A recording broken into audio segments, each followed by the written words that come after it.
بسم اللہ الرحمن الرحیم۔ خبر نامہ، اہم عالمی خبروں کا خلاصہ۔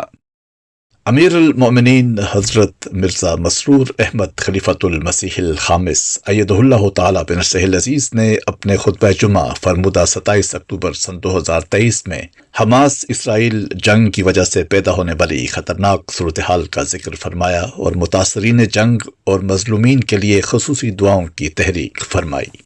مزید تفصیل کے لیے ملاحظہ کریں صفحہ اول۔ اسرائیل نے غزہ پر 3 اطراف سے حملہ کر دیا، جس کے دوران طیاروں، بحری جنگی جہازوں سے بمباری اور ٹینکوں سے گولہ باری کی گئی۔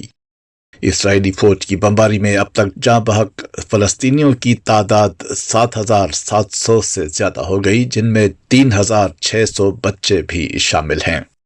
جمعہ کی رات غزہ کی پٹی دھماکوں سے گونج اٹھی، ہر جانب دھوئیں کے بادل اٹھتے نظر آئے۔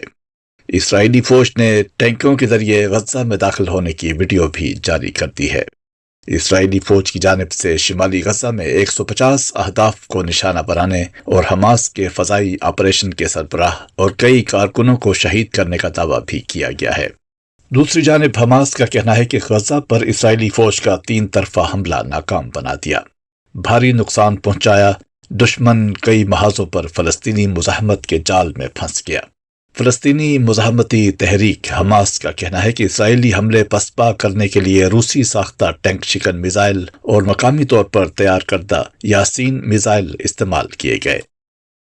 فلسطینی وزارت صحت کا کہنا ہے کہ اسرائیلی فوج نے 7 اکتوبر سے اب تک 825 فلسطینی خاندانوں کا اجتماعی قتل عام کیا۔ 53 فلسطینی خاندانوں کو جمعہ کی شب کی گئی وحشیانہ بمباری کے دوران جاں بحق کیا گیا۔ اسرائیلی وزیر اعظم نیتن یاہو کا اپنے خطاب میں کہنا ہے کہ غزہ کے شہری محفوظ علاقوں میں چلے جائیں۔ غزہ پٹی کے اندر جنگ مشکل اور طویل ہوگی۔ غزہ میں جاری زمینی کارروائیاں جنگ کا دوسرا مرحلہ ہے۔ دشمن شہریوں کو جنگ میں ایندھن کے لیے استعمال کر رہا ہے۔ ہم پر جنگی جرائم کا الزام لگانے والے منافق ہیں۔